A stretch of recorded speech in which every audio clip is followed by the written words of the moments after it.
Hi friends, I am Satyam in front of you to say something very important to you. Friends, we all have tried our best to postpone or cancel our exams because of this pandemic. But because of official notifications sent by us to UGC and ICAR, we have to give our exams at any cost. Even they are saying to take our exams before 31st August at any cost, either in online mode or in offline mode. However, friends, we should still try for cancelling or postponement of our exam. But friends, chances are very much less. So friends, we should. It's better to not waste the time as we have very much less time. So it's better to start reading from now onwards. Friends, in this video I will tell you about our agricultural economics about three chapter. First chapter, second chapter and seventh chapter. First chapter agricultural finance, second chapter credit needs in agriculture, and seventh chapter sources of agricultural finance. And the most important thing is that I have highlighted important topic and previous year asked questions by the help of our seniors. Since so we have very much less time, so it's better to focus only on important things. Now friends, without wasting more time, let us start. So friends, first chapter is agricultural finance, nature, scope, its meaning, significance, and micro and macro finance. So friends, first let us know what do you mean by agricultural finance. So agricultural finance generally means studying, examining, and analyzing the financial aspects related to farm business. It is friend similar to us, like we first study, then we give our exams, and then we analyze ourselves. So same way agriculture finance is also studying, examining, and analyzing the financial aspects related to farm business. So you can learn in this way very easily. Now definition of agricultural finance. So here four scientists have defined Hopkins, Warren, Murray, and Tandon and Thorndale. So, according to Hopkins, agricultural finance can be defined as the means of acquiring and control of assets, ownership by the cash purchase. Friends, this definition you have to remember because they will say you directly that define agricultural finance according to Hopkins or according to Warren. So friends, it's better to learn directly. So now agriculture finance as defined by Warren. He defined as the economic study of acquisition and use of capital in agriculture. Like it means whenever we use capital in agriculture, so it can be considered as agriculture finance. Finance simply means money. Now, according to Murray, he defined as agricultural finance as an economic study of borrowing funds by the farmers, the organizations and operations of farm lending agencies, and of society's interest in credit for agriculture. It means that whenever that a farmer takes money from bank, or we simply call that as loan. So and now according to Tandon and Dhondal, he defined as agriculture finance as a branch of agriculture economics which deals with and financial resources related to individual farm, like individual farm units. Now talking, so friends, these are the definitions which you have to directly remember. Now friends, talking about the nature and the scope of agriculture finance. So in this we should know that there are two type of agriculture finance: macro finance as well as micro finance. So macro finance means when we consider agriculture as a whole in the economy. Hence macro finance is related to financing of agriculture at aggregate level, at a large level. And now microfinance, it means individual finance related to individual farm business. Therefore, macrofinance deals with the aspects related to total credit of agriculture sector, whereas microfinance refers to the financial management of individual farm business. Now, significance of agriculture finance. This question has been asked previous years also. That define agriculture finance and what is its significance. So, significance of agricultural finance is agricultural finance assumes or it plays a vital role in agro, socio, and economic development of country at both the level, either as at macro or micro level. Second point, you should remember that it is playing a vital role or catalytic role in strengthening the farm business.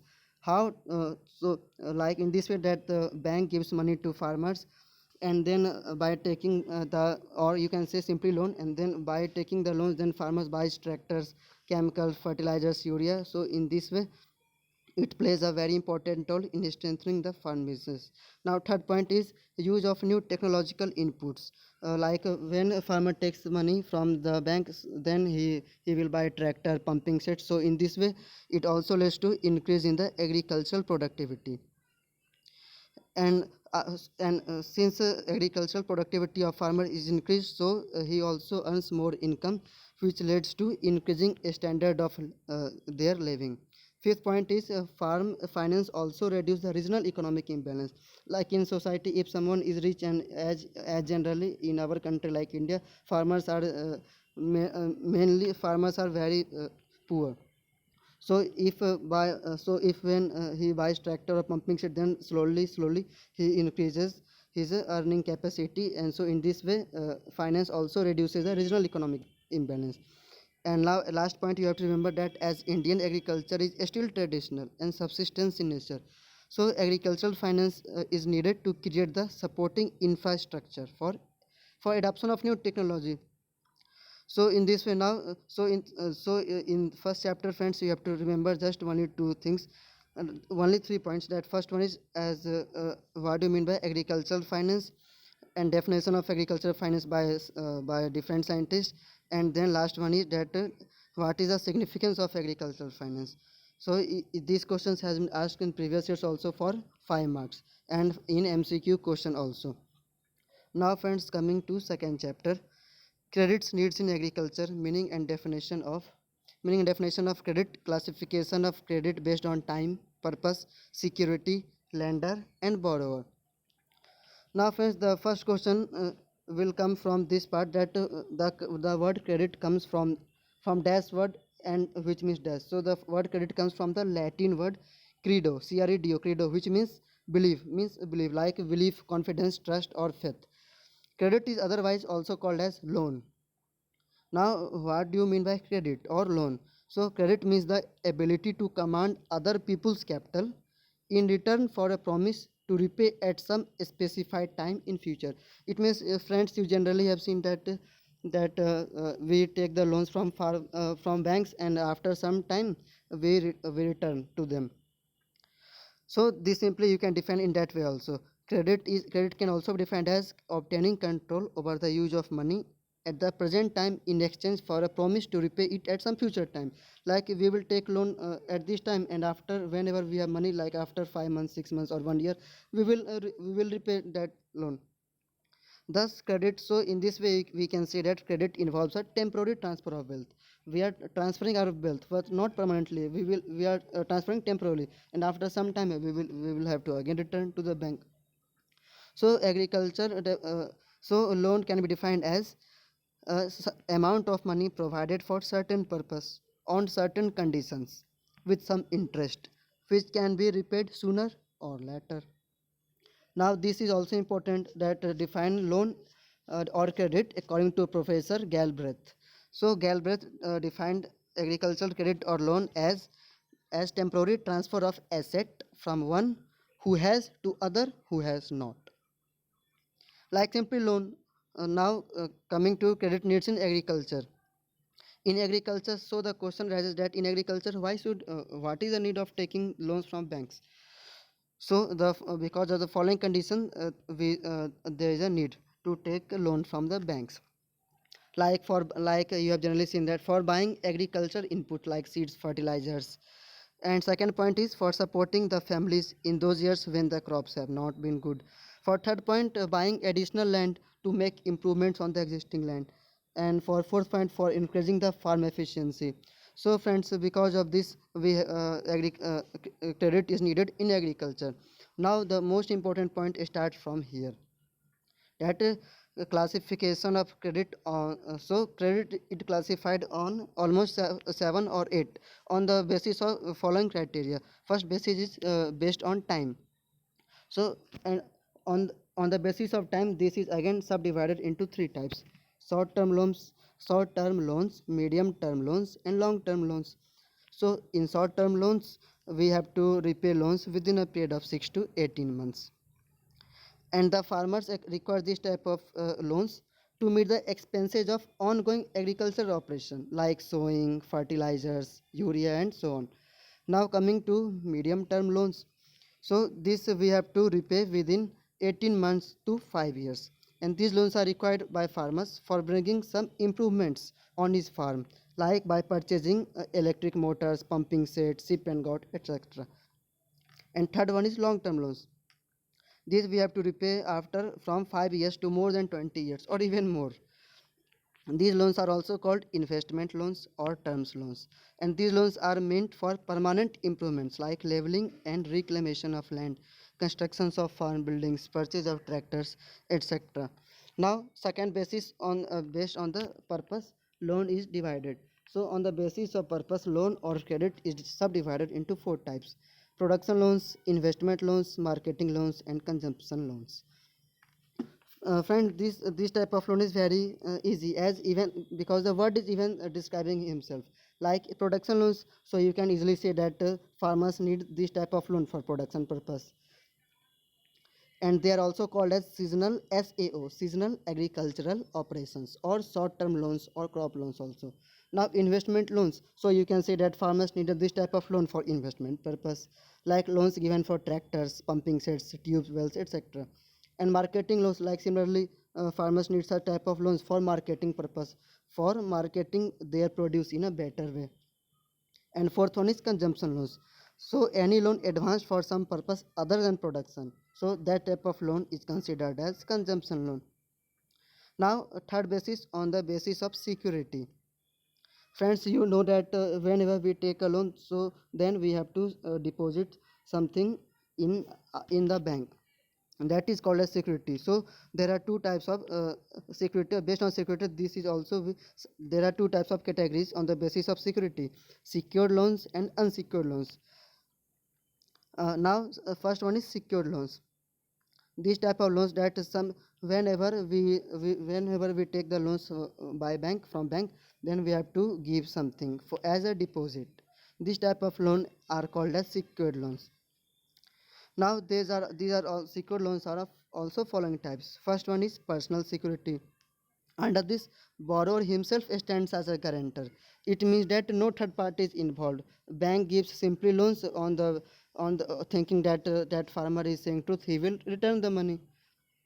So no third party or third person is required. Now collateral security. Here the property is pledged to secure a loan, like the move, and which properties, like movable properties like LIC bond, fixed deposit bonds.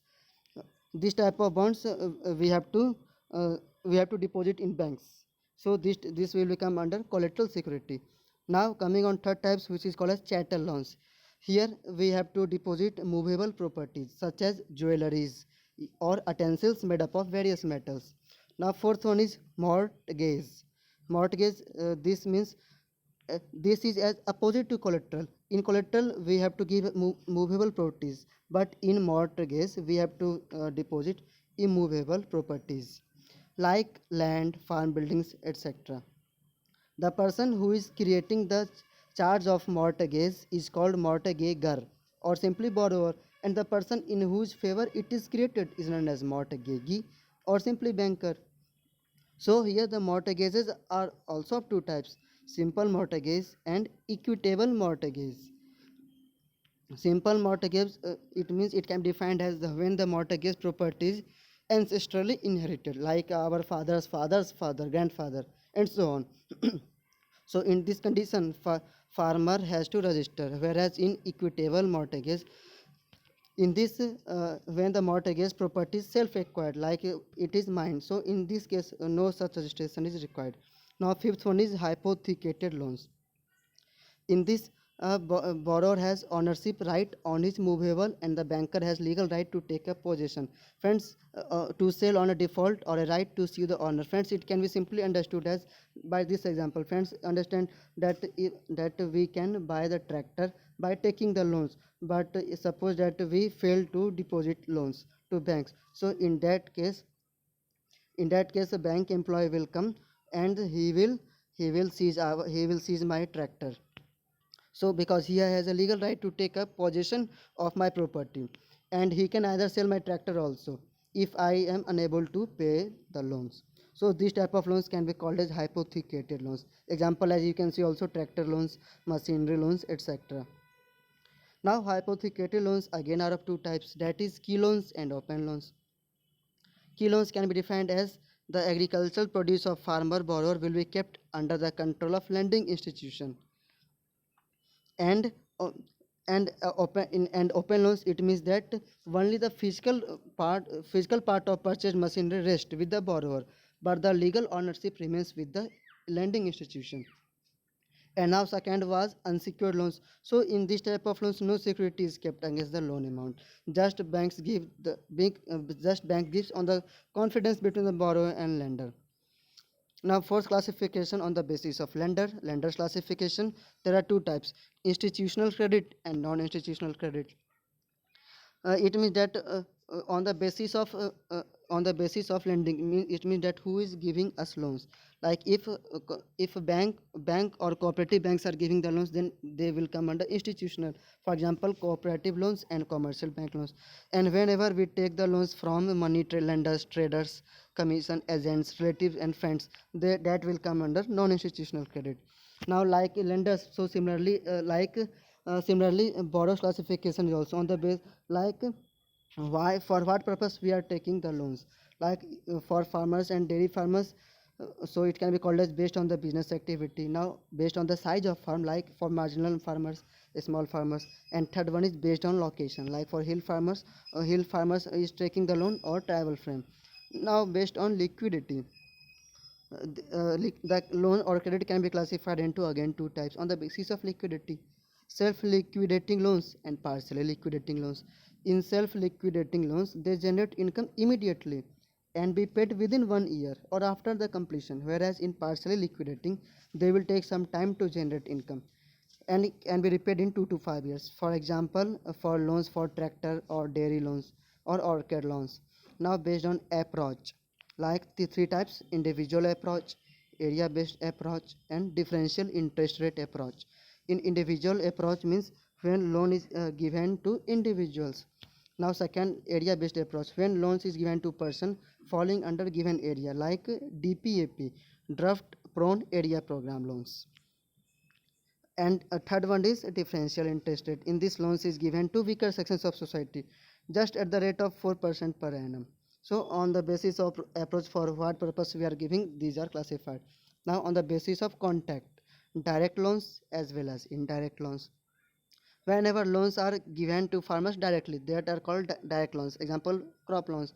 And whenever loans are given to agro based firms like fertilizers and pesticide, which are indirectly beneficial to farmers, are called indirect loans. Now point number 8 has been repeated, I have already told you this. Now ninth point, based on the productivity, three types of loans: positive loans, neutral loans, negative loans. Positive loans means when the farmer's return generated is greater than the loan. It means that suppose farmer has taken 1 lakh rupees loan and his return is 1,50,000, means more, so it will come under positive loans. And neutral loans means whenever return is equal to loan, so neutral, neither gain nor loss. And third one is negative loans. It means the loan was 1 lakh and our return was just 50,000. Now tenth point is based on composite loans, means a loan which combines two or more of any of the above loans. Like for example, short and medium term loans, like cow feed plus cow loan, or short and long term, or medium and long term, or short, medium and long term. Means simply loan which combines two or more than two. That will come under composite loans. Now friends, we will now directly read the sources, 7th chapter, that is the sources of agricultural finance. So in sources of agricultural finance, we will read that from where we can take the money, that is institutional and non-institutional sources. So sources of agricultural finance in India. On the basis of organizations, there are two broad sources of agricultural credit. First one is non-institutional and second one is institutional. Friends, this chapter is very easy. You can complete this within 5 minutes, even in a single time reading. So don't waste more time. Just read only which I have highlighted for you. First one is non-institutional resources. In this, farmers take the loan from friends, relatives, family members, and in our country, India, 38.9% according to data 2002, total credit in India is taken like in this purpose, like of loans taken from family members, relatives, friends. But there is a problem that the interest charged by the non-institutional lenders is usually very high. And the land or other assets, they also say that you have to deposit your land or your land paper as collateral. The important sources of non-institutional credits are as follows, like traders and commission agents, landlords. Second one is money lenders. Money lenders are also of two types, agriculturist money lenders and professional money lenders. Agriculturist money lenders means who combine their money lending job with farming, and professional money lenders means whose main job is to give the money, like and taking the money with the rate of interest, that is money lending. And fourth one is friends and relatives. But as I have told you that this is not so good, because in this process they charge very much interest, uh, and interest is also very high, and they also, and the land or other assets are also, we have to give them as collateral.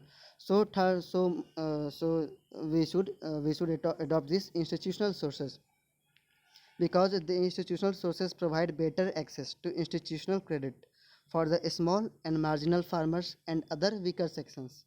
So the most important question has come from here, that define about and whenever it has established, and what is its function. So, and full form of NABARD. So the full form of NABARD is National Bank for Agriculture and Rural Development. So NABARD is an apex institution which was established in 1982. Friends, you should know that it does not directly finance farmers and other rural people. It grants assistance to them through the institutions described as follows. First one is rural cooperative credit institutions. These cooperatives are the oldest and most extensive form. The main purpose for this was to prevent the exploitation of the peasants by the money lenders. So this was opened, rural cooperative credit institution. In this there are two types, short term credit cooperatives and long term credit cooperatives. The short term credit cooperatives again has been divided based on a three tier structure as follows: primary agricultural credit societies, PACS, then district central cooperative banks and state cooperative banks. So PACS means primary agricultural credit societies, and these are organized at the village level.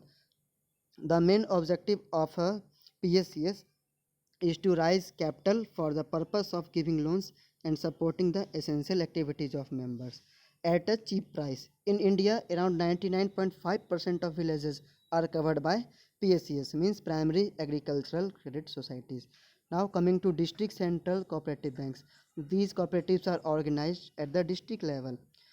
DCCBs coordinate the activities of district central financing agency and also organize credit for primary agricultural credit societies also. Now third one is state cooperative banks. So state cooperative banks will take care of district central cooperative banks and primary agriculture credit societies. And but friends, credit system in India for agriculture is not very effective, because governing body of credit delivery system are almost centralized, because it is simply, the meaning of this statement is that the central government is someone some other, and state government is some other. So there is a confusion.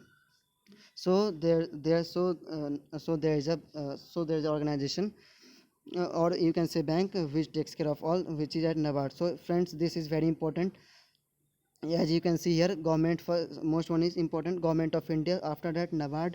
And NABARD, there are three branches: commercial banks, rural cooperative credit institutions, and regional rural banks. Now commercial banks and regional rural banks again divided as long term credit structure and short term credit. In short term, I have told you already that primary PSCS, primary agricultural credit societies, then DCCPs, district central cooperative, and state central cooperatives.